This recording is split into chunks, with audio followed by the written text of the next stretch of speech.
Long years ago, we made a tryst with destiny, and now the time comes when we shall redeem our pledge, not wholly or in full measure, but very substantially. आज़ाद भारत का पहला दिन, जब लोग उस बदले हुए माहौल को महसूस कर रहे थे। जिस माहौल को वो महसूस कर रहे थे वो आज़ादी थी।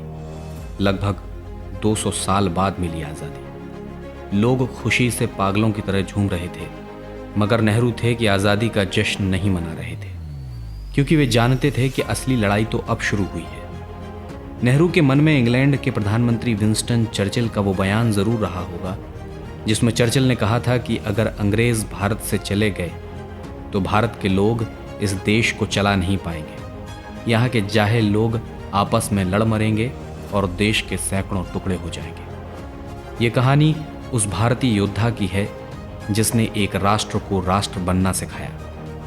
आप उसे भारतीय लोकतंत्र और राजनीति का प्रधान अध्यापक भी कह सकते हैं, पर असल मायने में उस योद्धा ने 200 साल तक लुटे हुए राष्ट्र को महज 15 सालों में एशिया का सिरमौर बनाकर खड़ा कर दिया।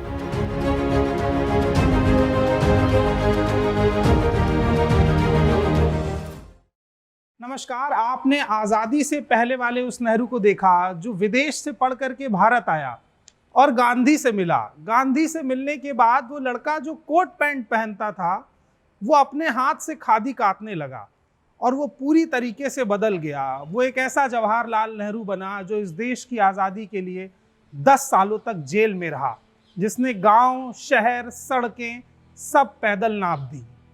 लेकिन अब उस नेहरू से मिलना है जो आज़ादी के बाद इस देश के भविष्य का निर्माण करने के लिए आपके सामने थे, जो इस देश की चिंताओं से चिंतित थे।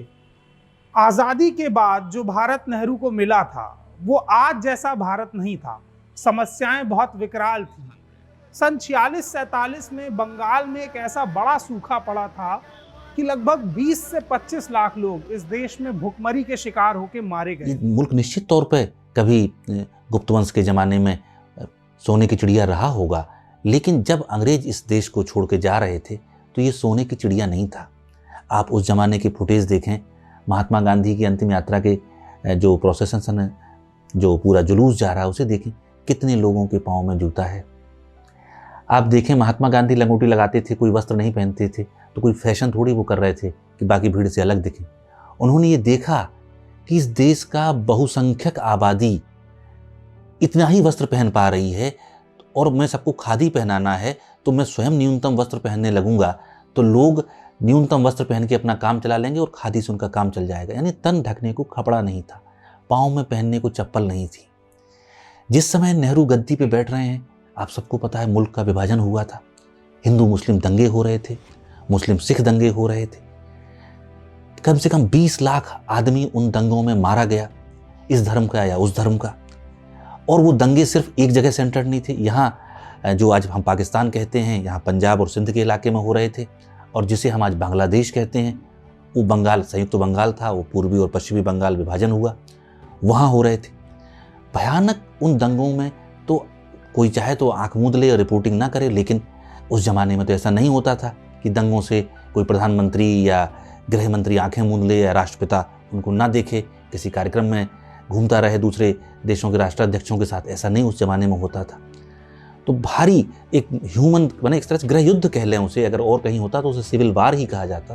तो सिविल वार के दौर से गुजरते हुए देश के वो प्रधानमंत्री बन रहे हैं। तीसरी चीज़ आप देखें कि लोग सिर्फ इसलिए नहीं मर रहे थे कि वो दंगे हो रहे थे, उसके पहले बड़ा ज़बरदस्त अकाल पड़ा था। अकाल के अलावा प्लेग फैला था। तो महामारियों की मार थी, प्रकृति की मार थी, सियासत की मार थी, गरीबी की मार थी। इन सब मार के बीच में, इन सब त्रासदियों के बीच में पंडित जवाहरलाल नेहरू मुल्क की गद्दी पे बैठते हैं। नेहरू ने इस देश की जनता के साथ जो पहला संवाद किया, उस पहले संवाद में नेहरू ने यही समझाया कि असली आज़ादी क्या है। कुछ लोग आज के दौर में आज़ादी और राष्ट्रवाद को सिर्फ देश के बॉर्डर तक सीमित कर देना चाहते हैं, लेकिन असली आज़ादी देश के भीतरी हिस्से में सीमित होती है। अगर इस देश की जनता आपस में छोटे छोटे मसलों पर लड़ना झगड़ना छोड़ दे तो उससे खूबसूरत आज़ादी कोई और नहीं हो सकती है। और ये वो आज़ादी की परिभाषा थी जो पंडित नेहरू लोगों को समझा रहे थे। आज हम एक आज़ाद लोग हैं, आज़ाद मुल्क हैं। मैं आपसे आज जो बोल रहा हूँ, एक हैसियत, एक सरकारी हैसियत मुझे मिली है, जिसका असली नाम ये होना चाहिए कि मैं भारत की जनता का प्रथम सेवक हूँ। जिस हैसियत से मैं आपसे बोल रहा हूँ, वो हैसियत मुझे किसी बाहरी शख्स ने नहीं दी है, आपने दी है। और जब तक आपका भरोसा मेरे ऊपर है, मैं इस हैसियत पर रहूँगा और उसकी खिदमत करूँगा। पंडित जवाहरलाल नेहरू, 15 अगस्त 1947। आप किससे सुने जवाहरलाल नेहरू के, तो महात्मा गांधी के बाद वो ऐसे दूसरे नेता हैं जो कभी भी भीड़ में उतर जाएंगे, किसी के हाथ में तमंचा हो तो उससे भिड़ जाएंगे, किसी का गरेबान पकड़ लेंगे, और कभी वो बुढ़ापे तक उनकी तस्वीरें मिलेंगी कि वो भीड़ में कूदने वाला नेता रहा। कभी ये नहीं सोचा कि हम आगे बढ़ें या ना बढ़ें। वो तिरंगा लेके चले जा रहे हैं, पुलिस वाले घोड़े पे बैठ के चले आ रहे हैं, लाठियाँ बरसा रहे हैं, लेकिन ये नहीं होगा कि जवाहरलाल नेहरू वहाँ पीछे हट जाएं या गुस्सा हो जाएं। दोनों हालात का वो सामना कर सकते हैं। एक बात थी निडरता। आज के दौर में जब तमाम बड़े नेता अकेले चलने में खुद को महफूज नहीं समझते हैं, Z और Z+ सिक्योरिटी जैसी सुविधाएं हैं, लेकिन उस दौर में जब देश आज़ाद हुआ था और दंगों से जूझ रहा था, नेहरू बिना किसी सिक्योरिटी के अकेले उस भीड़ में जाकर दंगे रोक रहे थे। एक बहुत मशहूर किस्सा है उस दौर का, जिसे आपको सुनना भी चाहिए, और उस किस्से से ये समझना चाहिए कि नेहरू के भीतर देश के आपसी प्रेम को बचाने की जो ललक थी, वो अपनी जान से ज्यादा कीमती थी। किस्सा किंग्सवे कैंप का है, जब दंगे की स्थिति में जो पाकिस्तान से शरणार्थी आए थे, उनको भारत में दिल्ली में रखा गया था। माहौल खराब था क्योंकि उस दौर में मुस्लिमों पर लगातार हमले हो रहे थे और नेहरू इस चीज को लगातार देख रहे थे। सरदार पटेल सुरक्षा के तमाम इंतजामात कर रहे थे। देश की लगभग पूरी पुलिस दंगों को रोकने में व्यस्त थी।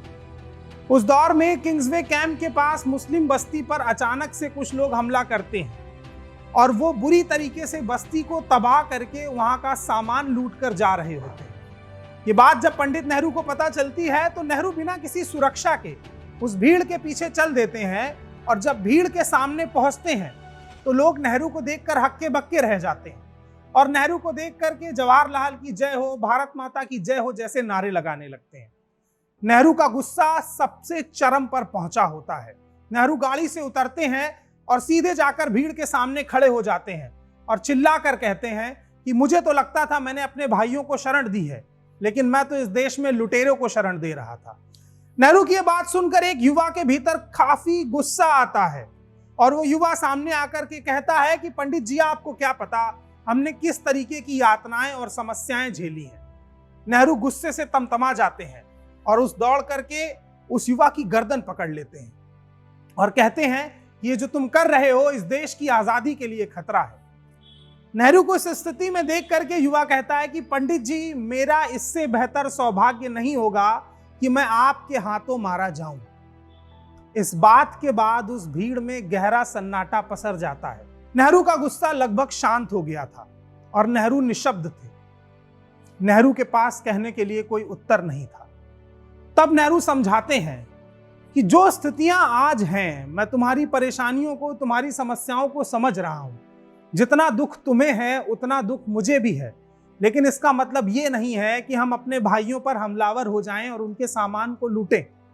ये बात सच है कि पाकिस्तान में तुम्हारे हिंदू भाइयों के साथ गलत हुआ है, तो उसका गुस्सा हम हिंदुस्तान के मुस्लिम भाइयों पर नहीं निकालेंगे।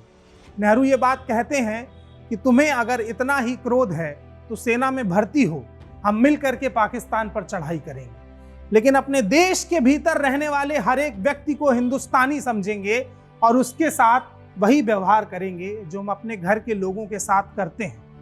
नेहरू की इस बात के बाद भीड़ लूट का सारा सामान रख करके नेहरू जिंदाबाद के नारे लगाते हुए चली जाती है।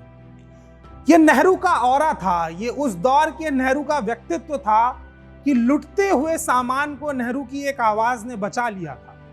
हजारों दंगाई खड़े होकर के सब कुछ छोड़ करके नेहरू की बात सुन रहे थे और ये नेहरू के व्यक्तित्व की सुंदरता थी कि बिना किसी सुरक्षा के भी वो नेता अपनी बात पर कायम था, अपने मुद्दों पर कायम था। नेहरू के सामने सबसे बड़ी चुनौती सांप्रदायिकता थी, इसलिए नेहरू उसको बार बार समझाते हैं। मजहबी झगड़े मजहबी तो होते नहीं, धार्मिक तो होते नहीं, वे तो धर्म का नाम लेकर सियासी होते हैं, राजनीतिक होते हैं। फूट पैदा करना, झगड़ा करना और एक एक प्रांत में प्रांतीयता बढ़ाना, इस सब से आप सोचिए मुल्क तगड़ा होता है, मजबूत होता है या कमजोर होता है। जवाहरलाल नेहरू, 15 अगस्त 1950। नेहरू सिर्फ भारत को एक राष्ट्र नहीं समझते थे। नेहरू का मानना था कि देश एक परिवार है। नेहरू समझाते हैं कि 36 करोड़ के इस परिवार को किस तरह से चलाया जाए। 15 अगस्त 1953 को नेहरू सवाल करते हैं, 36 करोड़ आदमियों के खानदान को किस तरह चलाएं? परिवार कैसे चलते हैं? क्या आपस में लड़ झगड़ कर, आपस में दीवारें खड़ी करके? तो इस देश में जो चीज एक को दूसरे से अलग करे वो एक दीवार है, हमें उसको हटाना है। हमें जो जहां सांप्रदायिकता यानी फिरका परस्ती है उसको हटाना है, क्योंकि देश को वो दुर्बल करती है, देश के महान परिवार को तोड़ती है, एक दूसरे का दुश्मन बनाती है और हमें नीचा करती है। एक और बड़ी समस्या थी जिसे जातिवाद आज कहा जाता है। नेहरू जानते थे कि उस दौर में इस देश में छुआछूत जातिवाद अपने चरम पर था, और नेहरू का मानना था कि जब तक देश में यह समस्या है तब तक गरीबी और भुखमरी को दूर नहीं किया जा सकता है। कि आज़ादी की लड़ाई जवाहरलाल नेहरू ने 30 साल तक लड़ी थी, लेकिन जब वो प्रधानमंत्री बन गए तो उन्होंने कोई बड़े बड़े बातें नहीं की। उन्होंने कहा कि आज़ादी की लड़ाई अब तक जारी है, और वो ये बात बार बार कहते रहे। उनके बाद लाल बहादुर शास्त्री ने भी ये बात दोहराई, इंदिरा गांधी ने भी ये बात दोहराई कि आज़ादी तब तक मुकम्मल नहीं हो जाती जब तक इस मुल्क का हर आदमी खुशहाल नहीं हो जाता। एक एक आदमी की जब तक आखिरी आंख का आंसू नहीं पहुंच दिया जाएगा तब तक आज़ादी मुकम्मल नहीं होगी। आज़ादी एक प्रक्रिया का नाम है। नेहरू तो यहाँ तक कहते हैं कि अगर किसी गांव में किसी को चमार कहा जाता है तो वो गांव आज़ाद नहीं है। हम आपस के झगड़ों में फंसे हुए हैं, आपस में बैर है, बीच में दीवारें हैं, हम एक दूसरे से मिलकर नहीं रहते, तब भी हम पूरे तौर से आज़ाद नहीं हैं।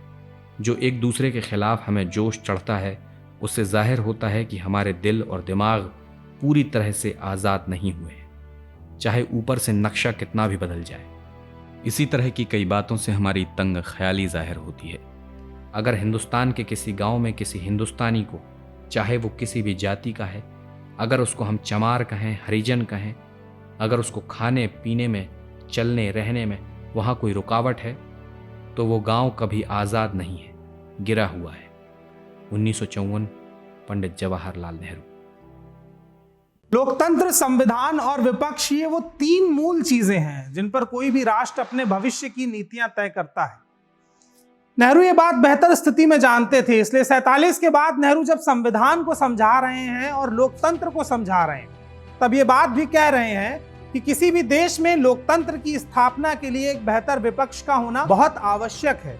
उसका कारण यह है कि विपक्ष सरकार को उसके काम करने की नीतियों पर लगातार ये याद दिलाता रहता है कि उससे कमी कहां पर हो रही है। नेहरू विपक्ष को लेकर जो कहते हैं उस बात को बड़ी बारीकी से समझिए और महसूस कीजिए कि आज की सरकारें जब विपक्ष विहीन लोकतंत्र का निर्माण करने पर तुली हुई हैं तब उन्हें यह बात समझनी चाहिए कि एक देश में लोकतंत्र की अहमियत क्या होती है। पार्लियामेंट के अंदर भी उन्होंने ये बात सबके मन में बैठाने की कोशिश की कि चुनाव होता है, एक पार्टी चुनाव जीतती है, एक पार्टी चुनाव हारती है, लेकिन हारी हुई पार्टी कोई हारी हुई पार्टी नहीं है, वह भी जनता की नुमाइंदगी कर रही है। अगर एक सांसद उस पार्टी का है जो विपक्ष में है, लेकिन वो चुन के तो जनता के वोट से ही आया है ना, तो इसका मतलब है कि विपक्ष की बात को भी बहुत गंभीरता से सुनना, सिर्फ इस आधार पर नहीं कि हमारे पास बहुमत है तो हम अपना हर प्रस्ताव पास करा लेंगे और विपक्ष की बात नहीं सुनेंगे क्योंकि उसके पास वोट नहीं है। बहुमत ना होने का मतलब ये नहीं है कि वो जनता की आवाज़ नहीं है। उन्होंने ये बात इस भारत की संसदीय संस्कृति में डाली कि विपक्ष को बहुत गौर से सुनना है, उसके जो प्रस्ताव तर्कसंगत हैं उनको मानना है, अगर उसके प्रस्ताव ठीक नहीं हैं तो लंबी बहस करना है और उन्हें उसको समझाना है। मैं ये नहीं सोचता कि दूसरी पार्टियों को भारत में नहीं होना चाहिए। निश्चित तौर पर उनका स्वागत है। कांग्रेस के लिए या अन्य किसी संगठन के लिए ये बहुत खतरनाक होगा कि उसके सामने कोई हो ही ना। हर हाल में विपक्ष होना चाहिए, हर हाल में संघर्ष होना चाहिए, क्योंकि जीवन संघर्ष है, जीवन आसान नहीं है। कोई भी संगठन, कोई भी व्यक्ति जिसके पास आराम तलबी के लिए वक्त है, वो इस आराम तलबी से भ्रष्ट हो जाता है। मैं विपक्ष चाहता हूँ, मैं चाहता हूँ कि कांग्रेस का विरोध करने के लिए पार्टियाँ हों। 22 नवंबर 1951, जवाहरलाल नेहरू। आज के इस दौर में जब सांसदों और विधायकों को खरीद कर बनी बनाई सरकारों को गिरा दिया जाता है, तब पंडित जवाहरलाल नेहरू के उस वाक्य को जरूर याद रखना चाहिए जिसमें पंडित जवाहरलाल नेहरू चुनाव लड़ने के तरीकों पर जोर देते हैं और समझाते हैं कि चुनाव तो लड़े जाते हैं और लड़े जाएंगे, कोई जीतेगा कोई हारेगा, मगर जीतता वही है जिसके आदर्श बेहतर होते हैं, जिसका व्यक्तित्व बेहतर होता है। हम जानते हैं कि चुनाव में कोई जीतेगा कोई हारेगा, लेकिन लोकतंत्र में हमें ये जानना चाहिए कि किस तरह जीता जाता है और किस तरह गरिमा के साथ हारा जाता है। जो लोग जीतते हैं वे ध्यान रखें कि जीत उनके सिर पर सवार ना हो जाए, और जो हारते हैं वो खुद को कटा हुआ महसूस ना करें। ये सही है कि हार और जीत का महत्व है, लेकिन चुनाव लड़ने के तरीके का महत्व इससे कहीं ज़्यादा है। गलत तरीके से जीतने से बेहतर है सही तरीके से लड़कर चुनाव हार जाना। 22 नवंबर 1951, जवाहरलाल नेहरू। आप उस नेहरू को समझिए जिसने आजादी के बाद 200 साल तक लूटे हुए इस देश को एक बेहतर व्यवस्था में लाकर के खड़ा कर दिया। नेहरू जानते थे कि भारत का भविष्य एकता में निहित है, जातिगत और धार्मिक बंटवारे में नहीं। नेहरू ने अंग्रेजों से आजाद भारत की लड़ाई लड़ी और फिर तमाम सांप्रदायिक ताकतों से एकता वाले भारत की लड़ाई लड़ी और उस भारत को एकजुट खड़ा किया जिस भारत में आज हम सांस ले रहे हैं और आजादी को महसूस कर रहे हैं। वो आजादी नेहरू की नेमत है और नेहरू का दिया हुआ वो तोहफा है जिसकी हमें हिफाजत करनी है, लोकतंत्र को बचाना है। आज के दौर में जब लोकतंत्र पर लगातार कुठाराघात हो रहा है, तब हमें अपने भीतर एक नेहरू को जिंदा करना होगा और उस नेहरू को महसूस करना होगा जो 47 के बाद देश के विकास की लड़ाई जमीन पर उतर कर लड़ रहा था। आखिरी हिस्सा ये समझाने पर है कि नेहरू ने इस देश की आज़ादी के लिए लंबा समय जेल में भी बिताया और आज़ादी के बाद लंबा समय जमीन पर भी बिताया। नेहरू अक्सर ये बात कहते थे कि इस देश की एकता ही हमारी ताकत है। अगर हम आपस में एक रहेंगे, बटेंगे नहीं, तो हम उस भारत का निर्माण कर सकते हैं जिसका सपना नेहरू और गांधी ने मिलकर के देखा था। लेकिन आज की सरकारें जिस तरीके से धर्म के नाम पर अपने वोटों को क्रिएट करने के लिए नेहरू के व्यक्तित्व पर कीचड़ उछालती हैं, उस दौर में आपको व्हाट्सएप से बाहर आकर नेहरू को पढ़ना पड़ेगा। असली नेहरू किताबों के भीतर हैं, असली नेहरू इस देश के गांव के भीतर हैं, असली नेहरू इस देश की आत्मा में है। जब आप उस नेहरू को पढ़ेंगे तो आप ये बात महसूस करेंगे कि इस देश की आज़ादी ऐसे भारत के लिए थी जहाँ पर सभी धर्म समान होंगे, सभी जातियाँ समान होंगी और एक ऐसा हिंदुस्तान बनाया जाएगा जिसमें सबके पास बराबर अधिकार होंगे। इसके अगले अंक में हम मिलेंगे, तब बात करेंगे नेहरू के उन तमाम कामों की जिसने इस देश को विश्व के श्रेष्ठ देशों की सूची में ला करके खड़ा कर दिया। बात करेंगे उन तमाम संस्थानों के निर्माण की जो इस देश का आज मूल आधार हैं और बात करेंगे उस खाद्यान्न व्यवस्था के रोड मैप की जिसको बना करके नेहरू ने इस देश को मजबूती से एशिया के भीतर स्थापित कर दिया।